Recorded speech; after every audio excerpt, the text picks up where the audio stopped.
글쎄요. 따로 설거지하거나 그런 거 할 때 받아놓고 사용하는 정도? 그냥 딱히 없는 것 같아요. 그렇게.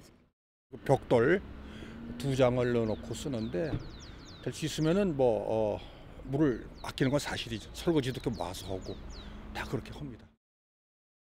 유엔 산하 국제인구행동연구소 PAI에 따르면 우리나라의 1인당 이용 가능한 물의 양은 세계 153개국 중 129위로 물 부족 국가에 해당합니다.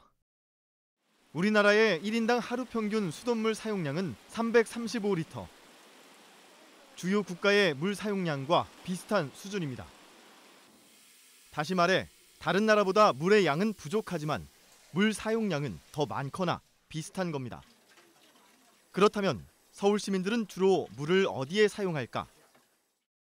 서울연구원 조사 결과 가정용 물 사용량은 목욕과 세면 등 씻을 때가 가장 많고 변기와 싱크대, 세탁이 뒤를 이었습니다. 가정용 수가 전체 물 사용량의 66.6%를 차지하는 만큼 생활 속에서 물을 아껴 쓰는 것이 가장 중요하지만 습관처럼 유지하기는 쉽지 않습니다.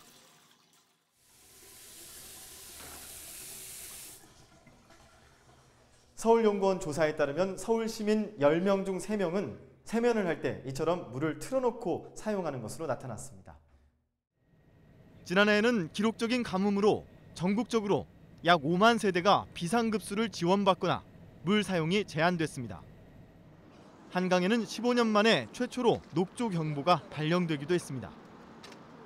기상청은 5월까지 전국 강수량이 평년 수준이 될 것으로 예상하고 있지만 국지적으로 주의 단계의 가뭄 가능성을 전망하고 있습니다. 서울시는 2001년부터 신축 건물에 절수시설 설치를 의무화하는 등 노력을 펼치고 있지만 현재까지 절수시설 보급률은 37% 정도에 그치고 있습니다.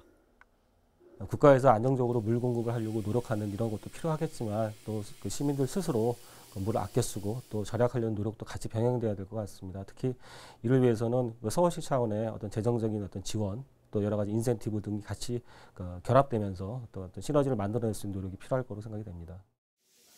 물을 아끼기 위해선 물을 받아서 쓰고 변기에 벽돌 등을 넣어 사용하며 세탁은 한꺼번에 모아 하는 등 평소 습관이 중요하다고 전문가들은 조언하고 있습니다. TBS 박철민입니다.